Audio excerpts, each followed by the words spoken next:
Pessoal, a ideia aqui é fazer uma apresentação bem sumária, bem rápida, tá? Mas esse tema de ETF tá cada vez mais na moda, então a gente tinha até uma demanda aí de vários parceiros que de algum tempo já, então nós decidimos fazer isso. Eu acho que em 5, 10 minutos eu termino aqui. Espero que seja útil para vocês. Basicamente, começando então, né? Para que se usa ETF na construção de carteira? Só um comentário: a Straton não compra fundos, tá? A gente não compra fundos, compramos somente ETFs. É o nosso instrumento principal de alocação. Claro que na renda fixa, o Shin vai comprar os bons individuais, mas na renda variável a gente não compra fundos, compramos ETFs e em alguns casos também compramos ações individuais. Mas por que compramos ETF e não fundos? A primeira coisa é uma diversificação imediata. Você compra um ETF com uma cota, você tem uma carteira inteira diversificada de ativos. Baixo custo, depois a gente fala mais aqui, o custo é muito mais baixo e tem impacto grande no resultado final para o cliente. Facilidade de negociação, você pode negociar em bolsa como ações, você pode comprar e vender em tempo real, não é uma liquidação de você comprar uma cota de um fundo, é muito mais fácil. Liquidez, você não tem nenhuma restrição, não tem prazo de carência, né? Então é um instrumento muito tem muita praticidade, né? Muito prático. Tem transparência, o valor da cota é divulgado em tela, em tempo real, é diferente de um fundo, né, que tem cotizações ou no final do dia, ou até alguns fundos com a cotização menos frequente. A rentabilidade supera de longe a rentabilidade dos fundos tradicionais. Depois a gente vai mostrar todos esses pontos aqui, a gente vai embasar com dados, né? Você tem uma quantidade enorme de opções de investimento, classes de ativos, estratégias, temas. Você pode comprar ETF de moedas, ETF de commodities, ETF de derivativos, enfim, é muito bom trabalhar com ETF, porque você imagina um tema, energia limpa, baterias, blockchain, o que você puder imaginar, tem um ETF ali para você poder expressar uma visão. E aqui uma eficiência tributária, eles podem ter algumas vantagens tributárias, dependendo do caso, a gente enfatiza o podem, tá? Olha o crescimento do mercado de ETFs, tá? Ele em 2005, 20 anos atrás, não tinha praticamente nada. Hoje você tem mais de 4 trilhões, você tem mais de 12 trilhões de dólares de ETFs. Isso aqui, cara, é 6 vezes o PIB brasileiro, é muita coisa, tá? E mais de 4 mil ETFs nos Estados Unidos apenas. Então, um crescimento vertiginoso aqui, exponencial. Olha que coisa impressionante, isso aqui são os fluxos, tá, para ETFs e para fundos nos últimos 10 anos. Então, quando eu falo que a Straton não compra fundos, não é só a Straton, é o que se faz hoje em dia, tá? O fundo é um instrumento que está caindo em desuso. Então, olha que loucura, nos últimos 10 anos entraram mais de 4 trilhões de dólares para os ETFs e saíram 900 bi, quase 1 trilhão saíram dos fundos. Tá? Então isso aqui é uma revolução realmente que aconteceu, uma revolução silenciosa aqui no mercado financeiro. Tá? Esse aqui é um dado do ICI, né, do Investment Company, que traz um fact book. Isso aqui é fruto de uma pesquisa muito longa. Então, isso aqui é a evolução da taxa dos fundos tradicionais. Então, olha que coisa, né? Os fundos, você tinha lá uma média de 1,6% ao ano no ano 2000 aqui, e depois, 23 anos depois, esse 1,6% se transformou em 1,1%. Caiu fortemente aqui. E a taxa, considerando os fundos maiores, tá, ela caiu ainda mais, ela caiu pela metade, né, mais do que a metade. Depois, isso aqui são fundos híbridos, que são os multimercados. A gente sempre comenta, multimercado no Brasil é muito mais comum do que nos Estados Unidos. Nos Estados Unidos não se usa multimercado, é muito raro você ter fundo multimercado, mas enfim, está aqui a taxa caindo também um pouco. Tá? E os fundos de renda fixa, né, também caíram as taxas. Isso aqui é a evolução das taxas dos fundos. E aqui é a evolução das taxas dos ETFs. Então, olha só, o ETF de equity hoje, na média, né, quando é um ETF de índice, é 0,15% ao ano. Vamos comparar aqui com o ETF de equity, né? 1,1, então olha a diferença de preço que você tem, tá? E também numa tendência de baixa, mas já está muito comprimido, né? Então a curva não é tão inclinada. E isso aqui são os ETFs que são gerenciados ativamente. Tá? A gente usa na Stratum os ETFs de índice, né? Eles são muito mais numerosos, muito mais comuns. Isso aqui é um exemplo, pessoal. Isso aqui é a carteira Best Ideas da Stratum. Nós temos uma única ação na Best Ideas hoje, que é NVIDIA. É a única ação que nós temos. O resto é tudo ETF. Então, isso aqui é só para mostrar um exemplo de uma carteira de ETF, que é a nossa carteira. Tá? Então, olha que interessante. Se a gente compra o VGT aqui, que é o primeiro aqui, que é o índice, é o ETF de tecnologia, a gente paga 0,09% ao ano. É muito melhor do que investir num fundo. É muito mais barato. E depois vocês vão ver que a rentabilidade é muito maior. E esse ETF tem dentro dele 319 ações.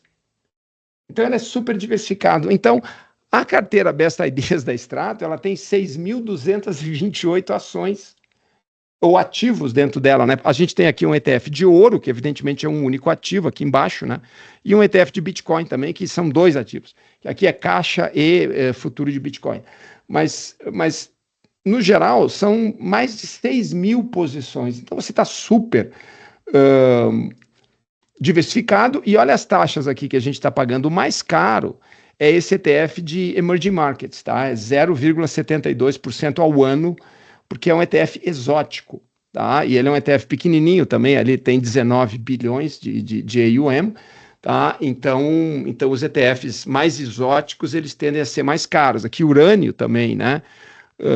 O ETF de energia nuclear, ele também é caro, né? É 6,69, é quase o mesmo preço do ETF de Emerging Markets, mas vê que também ele é menor ainda, tá? Ele é um ETF bem pequenininho. Então, e aqui está o manager, né? A gente vai ver Vanguard, State Street e iShares. iShares é BlackRock, tá? Então, são os gestores, né, mais comuns.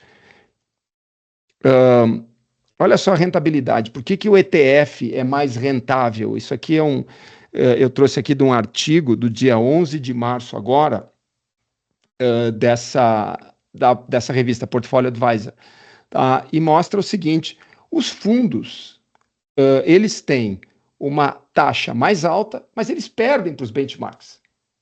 Tá? É muito difícil você bater o benchmark. O resultado aqui, isso aqui é a fonte Morningstar, portanto, isso aqui é fruto de uma pesquisa muito séria, tá? 14% apenas dos fundos superam o benchmark, tá?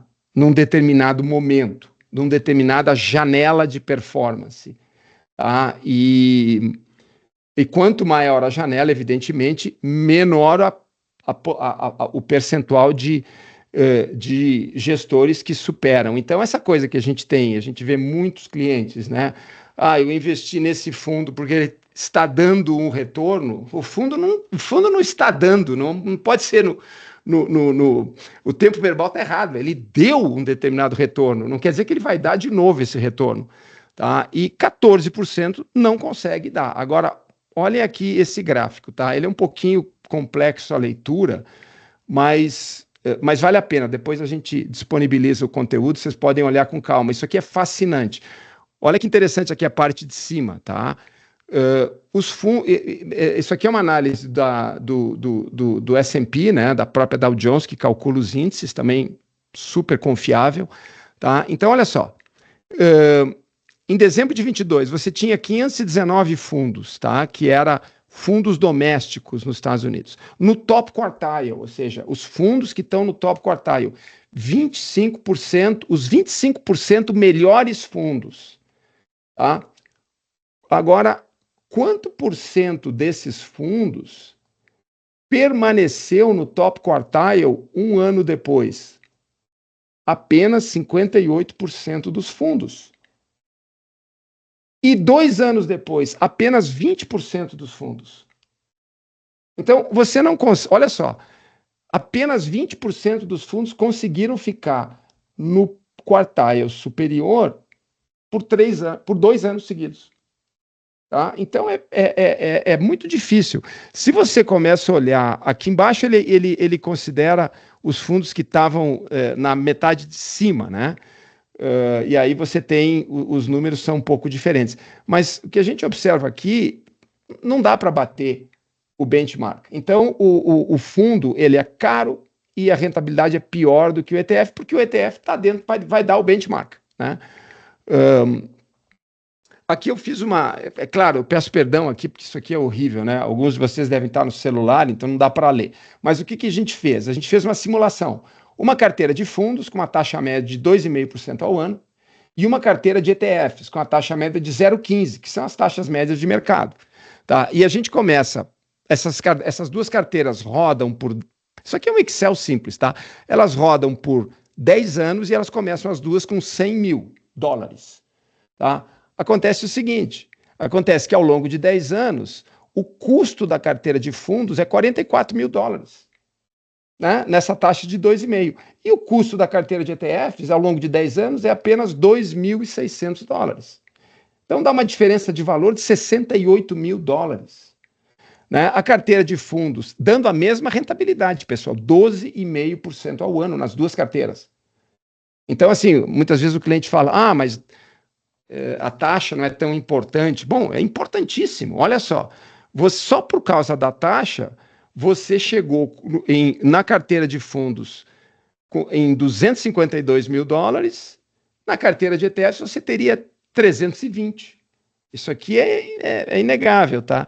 Então, o valor final da carteira de fundos é 252, deu 152% de retorno, só que a carteira de ETFs termina em 320. Né? A diferença de 68 mil. Veja que o inicial aqui é 100 mil. A diferença de 68 é muito grande aqui.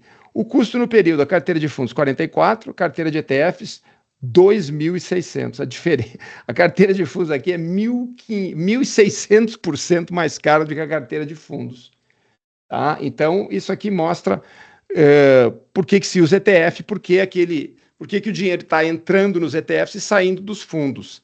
Tá? Aqui, pessoal, a gente... para terminar, tá? Nós temos ouvido muito falar sobre ETFs irlandeses. Tá? E isso aqui é um tema que a gente ouve muito no Brasil, o pessoal fala e comenta. Tá? Então a gente vai trazer aqui alguns fatos com relação a ETFs americanos e ETFs irlandeses. Essa carteira aqui, vocês devem reconhecer, é a carteira Best Ideas da Stratton. Com exceção, nós tiramos aqui NVIDIA, né? Porque é uma ação, então nós tiramos daqui. Mas nós construímos a carteira Best Ideas com ETFs americanos, tá? E aqui tem as taxas de cada um desses ETFs e o custo anual baseado nessa taxa. Então, a carteira Best Ideas da Stratton tem um custo anual de 2.800 dólares para um valor de $1 milhão. Tá? Aqui a gente assumiu $1 milhão. A corretagem é zero, não tem corretagem na Schwab. Esse aqui é o dividendo que esses ETFs pagam. Né, que é simplesmente a somatória daquelas 6 mil posições em ações que vão pagar esse dividendo. E esse é o custo do imposto. Existe uma retenção de imposto nos Estados Unidos, como vocês sabem, de 30% na fonte. Dá uma retenção. O imposto total aqui pago é 4.203. Tá? De novo, para uma carteira de $1 milhão. Então, as premissas: uma carteira de $1 milhão, somente ETFs americanos, com rebalanceamento mensal. Tá? Todo mês, como a gente faz, a gente rebalanceia a carteira. Resultado: custo total, $7.000. $7.003 por ano de custo. Aí nós montamos a mesma carteira Best Ideas com ETFs irlandeses. Tá? Vocês veem que o ticker aqui mudou. São os mesmos papéis, mas o ticker mudou. E o nome aqui é o mesmo. Mas é o equivalente. Então, por exemplo, esse VGT, né? Esse Vanguard Information Technology Index Fund, que é o ETF americano, ele corresponde, lá na Irlanda, ao SXLK, que é o Technology Sector UCITS. Tá? Só que tem um problema. Os custos, as taxas são mais altas. O custo anual com as taxas é de 4.311 na Irlanda. Nos Estados Unidos é de 2.800. Além disso, se você está operando na Interactive Brokers, você vai ter que operar na Irlanda ou em qualquer outra corretora, pode ser na Avenue, na XP, no BTG, você vai pagar uma corretagem maior, porque você está tendo que operar lá na Irlanda. Então, só de corretagem, para fazer os rebalanceamentos mensais, você vai pagar $7.200. E você não paga imposto. Então, as premissas são as mesmas, $1 milhão, somente ETFs irlandeses, rebalanceamento mensal. Resultado, custo anual, 11.510. Tá? Conclusão, a carteira de ETFs irlandeses é 71% mais cara que a carteira de ETFs americanas. É por isso que nós não compramos ETFs irlandeses, não temos a menor preocupação em oferecer isso para os clientes, porque é uma fria. Tá? A desvantagem tributária dos ETFs americanos, onde é que está a desvantagem? Está aqui, ó, é o imposto que você paga. É essa retenção de 30%. Equivale a $4.200.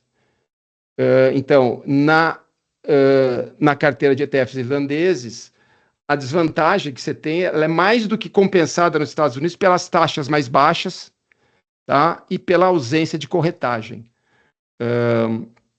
Outro ponto importante, pessoal, você tem hoje nos Estados Unidos, como a gente havia comentado, cerca de 4.000 ETFs com 12 trilhões de liquidez, de ativos lá dentro. Na Irlanda, você tem 3.127 ETFs com 2,4 trilhões. Então, o mercado americano de ETFs ele é quase 6 vezes maior em termos de liquidez. E você tem muito mais opções. Um ponto interessante, você não tem ETFs de cripto na Irlanda. Porque a legislação irlandesa, a legislação europeia, ela é muito mais engessada, né? E é muito mais caro você operar na Europa. Então assim, a gente só queria terminar com isso, com esses pontos, né? E essa é a razão pela qual a gente não está muito preocupado em oferecer ETFs irlandeses para os clientes. Bom, pessoal, acho que era isso, então.